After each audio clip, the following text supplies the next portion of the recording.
Hello नमस्ते, मेरा नाम संदीप है। आज मैंने इस वीडियो में बहुत ही ज़रूरी चीज़ के बारे में बात किया है, गोल्ड के बारे में, फिजिकल गोल्ड और डिजिटल गोल्ड के बारे में। सोना खरीदते हैं बहुत सारे लोग, सोना में पैसे डाल के वो समझते हैं, इन्वेस्ट करके समझते हैं कि भाई हमने तो पैसे सोना में डाल दिया, गोल्ड में डाल दिया, अब तो बहुत बढ़िया हो गया। बट नहीं, आप ना बहुत बेहतर नहीं कर रहे हो, आप प्रॉब्लम में फंस रहे हो।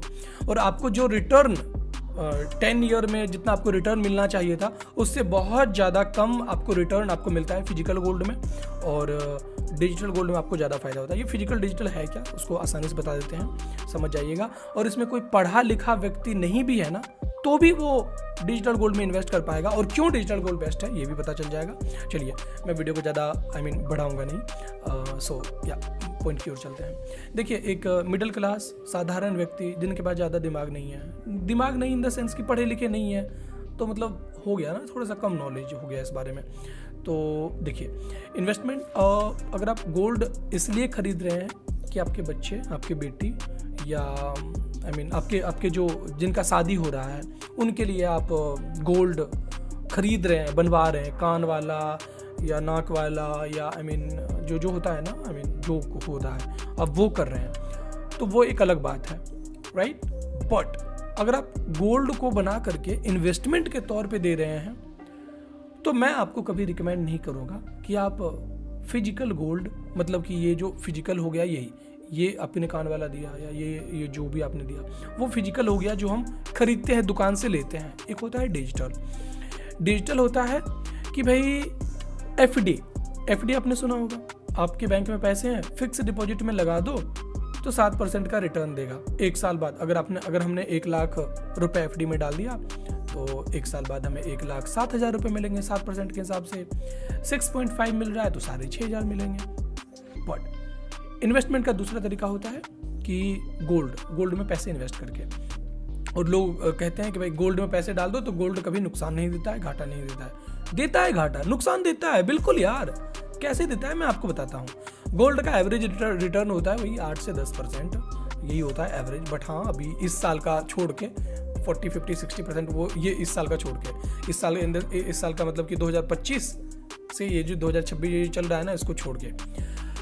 और अब यहाँ पे बात करते हैं फिजिकल गोल्ड में हमें नुकसान कैसे होता है। फिजिकल गोल्ड जब आप जाते हैं लेने के लिए, पहली बात तो दुकान का प्रॉब्लम। भाई दुकान में अगर आप नॉलेज है या नहीं है सब चीज़ को चेक करने का, अगर है 18 कैरेट आप ले रहे हो, या एक तो 18 कैरेट जाओगे आप लेने, जो आपको ऑनलाइन में 18 कैरेट का रेट दिखाएगा, वो ऑफलाइन में जाओगे ना लेने, तो उससे अगर 18,000 दिखा रहा है ना, 18,000 नहीं, अगर 1 लाख दिखा रहा है ना, तो ये आपको 1,10,000 दिखा रहा है ना, तो ये 1,13,14,000 में आपको देगा 10 ग्राम।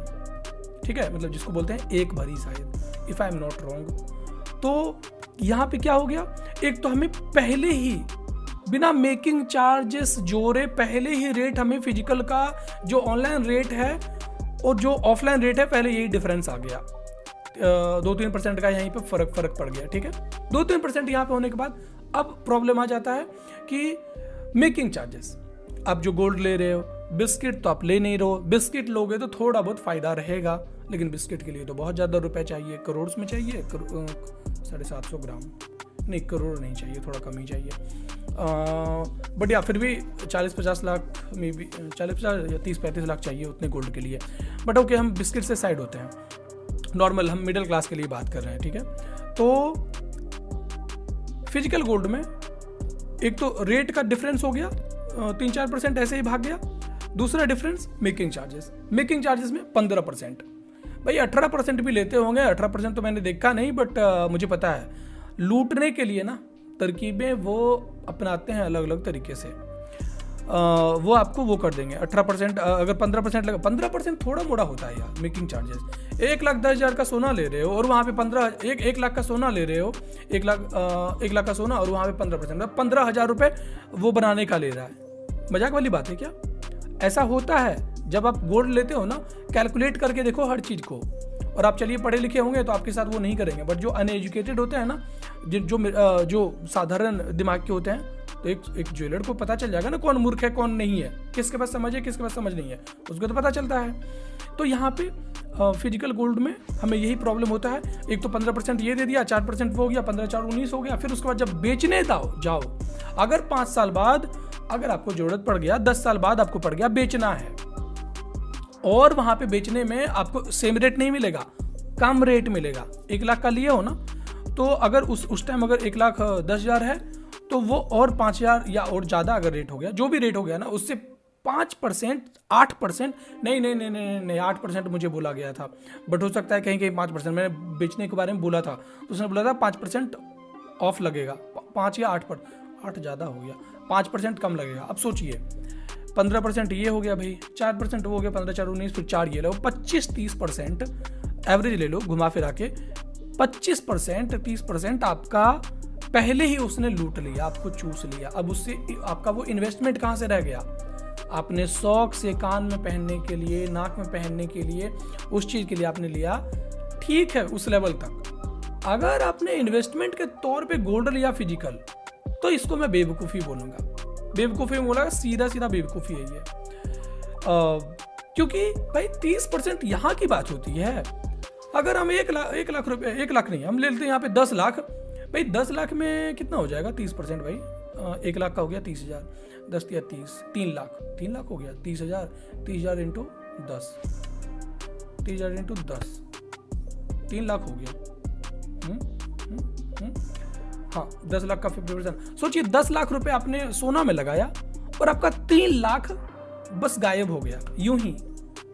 तो 7 लाख भाई, ये कोई मतलब है क्या? हम 10 साल में जो इंटरेस्ट हम कमाते हैं वो तो हमको मिला नहीं, तो फिर हम गोल्ड में हमें डालने का क्या फायदा? अब एक होता है physical gold, sorry digital. Physical का नुकसान तो आप समझ गए।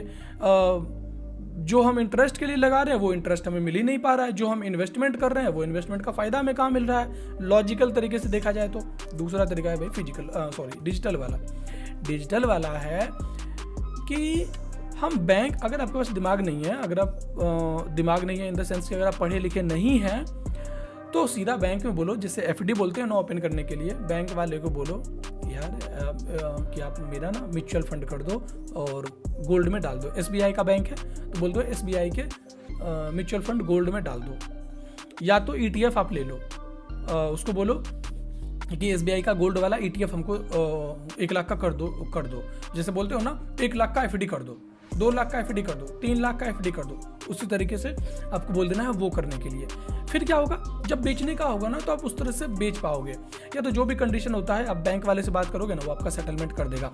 और अगर एसबीआई वाला सपोर्ट नहीं करेगा ना, तो प्राइवेट बैंक होते हैं ना, वो बहुत मदद करते हैं, जैसे आईसीआईसीआई हो गया, एक्सिस हो गया, या एचडीएफसी हो गया, आपसे वो अच्छे से वो काम करता है। तो इस तरीके से पैसे को आप इन्वेस्टमेंट कर रहे हैं तो इन्वेस्टमेंट के तरीके समझिए, क्योंकि इन्वेस्टमेंट बहुत बड़ी बात होती है। ये फाइनेंशियली आपको स्ट्रांग रखेगा। और सोचिए जो फिजिकल गोल्ड आप लेते हैं, जो घर में खरीद के सोना रखते हैं, उसको चोरी होने का एक अलग ही टेंशन है भाई। फिर बोलोगे भाई लॉकर में रखेंगे, ठीक है, आपके पास 40-50 लाख का सोना है, तो उसको ठीक है कभी थोड़ा बहुत आप लाते हो, शादी वादी में पहन के फिर रख देते हो, तो सोना जब रख देते हो आप वापस से, तो जब लाते हो एक लॉकर का चार्ज दो, फिर उसके बाद रखने जाओ, घर में तो रख नहीं सकते हो।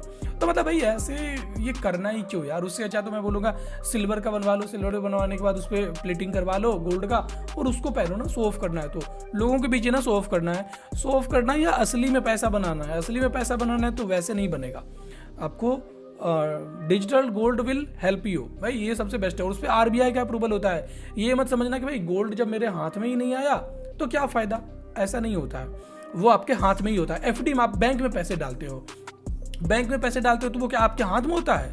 नहीं होता है ना हाथ में। एफडी में पैसे डालते हो तो हाथ में होता है क्या? नहीं होता है हाथ में। उसी तरह लेकिन एफडी में क्या, अगर एफडी का पैसा कोई चुरा ले जाएगा? नहीं चुरा ले जाएगा। उसी तरीके से गोल्ड का जो आपका है डिजिटल गोल्ड जो आप खरीदते हो, वो आपका कोई नहीं ले जाएगा। और उसको जब आप बेचोगे ना, तो कोई चार्जेस वगैरह भी नहीं लगता है। कि भाई 3-4%, 5% काट लिया, नहीं, ऐसा नहीं होता है। मे बी 0.5%, 0.1% MF का चार्ज होगा, म्यूचुअल फंड का चार्ज होगा तो वो चार्ज लेगा, बाकी ये आपको कोई दिक्कत नहीं होगा। तो आप, आई होप कि मैं आपको क्लियर तरीके से समझा पाया हूँ। ये बहुत ज़रूरी चीज़ है यार, एक साधारण परिवार के लोग ना इस चीज़ का ज्ञान नहीं होता है उनके पास, तो आप इस चीज़ को समझिए और इस वीडियो को शेयर करिए सबके साथ। बहुत बहुत धन्यवाद। व्हाट्सएप में शेयर करिए ताकि हर कोई इसको देखे। जो अपने बेटी बच्चे की शादी करने वाले हैं उनको मैसेज करके बोलिए कि वीडियो देखिए, समझिए बात को, तो अच्छा रहेगा। बहुत बहुत धन्यवाद, थैंक यू या बाय। आपका क्या एक्सपीरियंस रहा है गोल्ड को लेकर के, कमेंट में बताइएगा।